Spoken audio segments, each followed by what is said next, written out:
हमारा पाकिस्तान जो मुल्क है वो हिंदुस्तान के साथ दुर्व्यवहार करता है। हिंदू जाएंगे कहाँ? हिंदुस्तान आएंगे। कांग्रेस 70 साल से राज करते चली आ रही है। एकदम कभी मुसलमानों के लिए क्या कर लिया इसने? ये लोगों को गुमराह कर करके भड़का करके लोगों अंदर दंगा फसाद कराया जा रहा है। 80-85 लाख रुपए की एक बस आता, 4 बस जामिया कॉलेज में पास फूक दिया गया। अब जोड़िए कितने करोड़ रुपया का नुकसान हुआ देश का। जिस तरीके से सीए को लेकर बवाल खड़ा किया जा रहा है, आप किस तरीके से देखते हैं? भाई सबसे पहले सीए को समझना पड़ेगा कि हमें सीए का मतलब क्या हो रहा है। सीए का मतलब ये जो बाहर से गैर मुस्लिम भाई आए हुए हैं, जैसे हिंदू भाई बोलते हैं, सीधे हिंदू भाई बोलते हैं, उसको बोलते हैं, उनको यहाँ हम देंगे, रहने का व्यवस्था करेंगे, क्योंकि हम हिंदुस्तान में नहीं रहेंगे, हिंदू तो कहाँ जाएंगे? सबसे पहली बात, हमारा पाकिस्तान जो मुल्क है वो हिंदुस्तान के साथ दुर्व्यवहार करता है।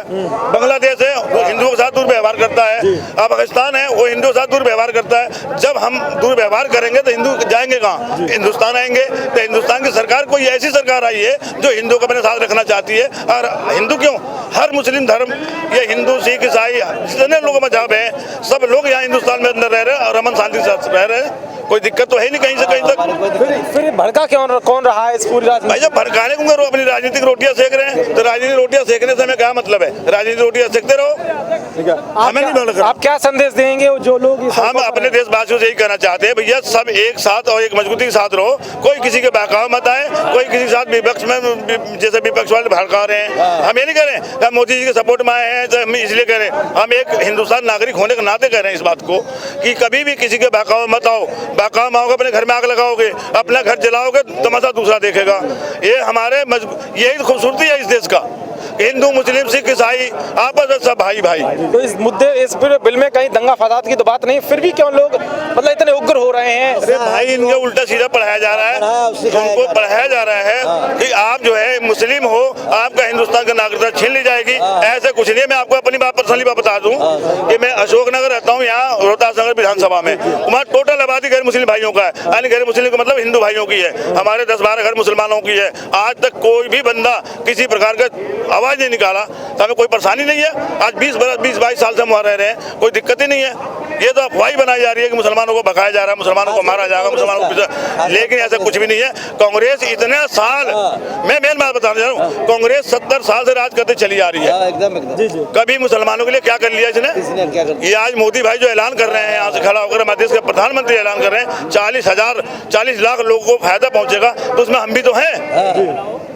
हमें तो नहीं कहा तुम मुसलमानों बाहर चले जाओ, तुम्हें नहीं नागरिकता मिलेगा, तुम्हें जो मकान पक्का नहीं मिलेगा। नहीं, ऐसा तो कुछ नहीं है। किसी के नाम ही नहीं जाओ, सबके लिए, सबका साथ सबका विकास। जो नारा था वो हो रहा है। ये असदुद्दीन ओवैसी हैं, वो मुसलमानों के जो ठेकेदार बन रहे हैं और बात कर रहे हैं और आ रहे हैं निकल के। उनको कोई ठेकेदार नहीं है, वो अपने घर का ठेकेदार होंगे, मुसलमानों के ठेकेदार नहीं है। पहले लोग बहकाव में आ जाते, हम लोग पढ़े लिखे परिवार से हैं, अनपढ़ गंवार नहीं है हम लोग कि किसी के बहकाव में आ जाएंगे। अब पढ़े लिखे मुसलमान हो रहे। पहले था कि कौन पढ़े लिखे लोग थे, हमारे बाप खुद 25 साल प्रधानमंत्री गांव के प्रधान रहे। हम लोग, हमारे पूरे परिवार में कोई इंजीनियर है, कोई टीचर है, कोई कुछ है, कोई कुछ है, हम लोग पढ़े लिखे हैं। तो ऐसे कुछ नहीं है। अपने घर के वो प्रधान होंगे, अपने घर के लोग के मुखिया होंगे, हमारे परिवार का नहीं है। ना मुसलमान को ठेकेदार है। मैं आपसे चाहूंगा कि उन लोगों को एक बार फिर आप उनको आग्रह करिए, उनको संदेश भेजिए जो सड़कों पर हैं, जिनको बहकाया जा रहा है, फिसलाया जा रहा है और मतलब भड़काया जा रहा है। मैं हर देशवासियों से कहना चाहता हूँ, हिंदू मुस्लिम सिख ईसाई भाइयों से कहना चाहता हूँ कि भाई किसी प्रकार में किसी की बहकाव मत आओ। दंगा फसाद से कोई मसला नहीं हल होगा। जब अमीर भाई साहब कह रहे हैं कि बैठ के बातचीत कर लो, प्रधानमंत्री जी कह रहे हैं बैठ के बातचीत कर लो, तो हमारे जिम्मेदार लोग जो हैं बैठ के बात कर लें उनसे। ऐसे कुछ भी नहीं है कि नागरिकता हमारी छीन जाएगी। नागरिकता किसी की नहीं छीनी जाएगी। और खाम खा के लोग परेशान हो रहे हैं एक दूसरे के बहकाव में आकर के। लोग ये जो नुकसान हो रहा है किसका नुकसान है? देश का नुकसान है। ये जो नुकसान हुआ किसका है? वो हमारी जेब से तो जाएगा। ये सोनिया जी दे देंगी, ये केजरीवाल जी दे देंगे, ये राहुल जी दे देंगे, ये जो बहकार है ओवैसी जी दे देंगे, कोई नहीं देगा किसी को। 80-85 लाख रुपए का एक बस आता है, 80-85 लाख रुपए की एक बस आता है। 4 बस जामिया कॉलेज में पास फूक दिया गया। अब जोड़िए कितने करोड़ रुपया का नुकसान हुआ इस देश का। कहाँ से पैसे आएगा? कौन देगा इस पैसे का? हकदार कौन बनता है? कौन जिम्मेदारी लेता है इस चीज का कि 4 बसें फूकी गई हैं? 4 बसें फूकी गई डीटीसी की। 85 लाख रुपए की एक बस आता है। 12-15 बसें बंगाल नहीं, जो यहाँ फूकी गई, बंगाल में फूकी, तो हमारे हमारे दिल्ली से तो बाहर है, लेकिन दिल्ली का बात बता रहे, दिल्ली का तो 4 तो बसें फूकी गई हैं, कम से 4 करोड़ की तो हो गई, 3.5-4 करोड़ को तो लोग 3.5-4 करोड़ किसके जेब में, गरीबों के जेब में पड़ेगा।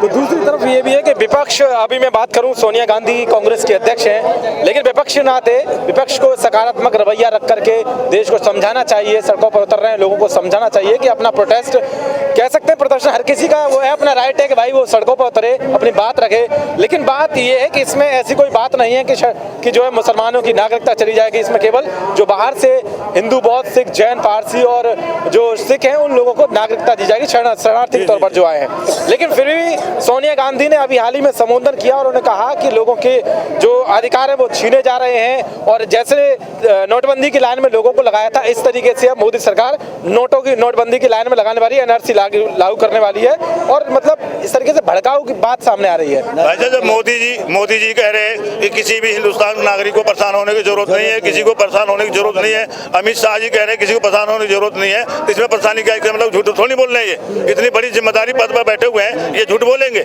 नहीं झूठ बोलेंगे, ये लोगों को गुमराह करके भड़का करके लोगों के अंदर दंगा फसाद कराया जा रहा है। इससे हम अपनी बात तो रख सकते हैं, शांतिपूर्वक रख सकते हैं, यहाँ सब लोग शांति से खड़े हैं ना, अपनी बात रख रहे हैं हम, लेकिन थोड़ी मार पिटाई, लड़ाई झगड़ा, दंगा फसाद करके हम अपनी बात को रखेंगे, उससे बात बिगड़ती है। कोई भी मसला का हल बैठ के बात करने से होता है, लड़ाई झगड़े से, दंगा फसाद करने से मसला का हल नहीं निकलता। कभी निकला हो तो कोई बता देगा, निकला हो, कभी नहीं निकलता। इसलिए हम चाहते हैं अपने देश के अंदर शांति व्यवस्था बनाए रखें, हर भाई एक दूसरे भाई को ध्यान रखें।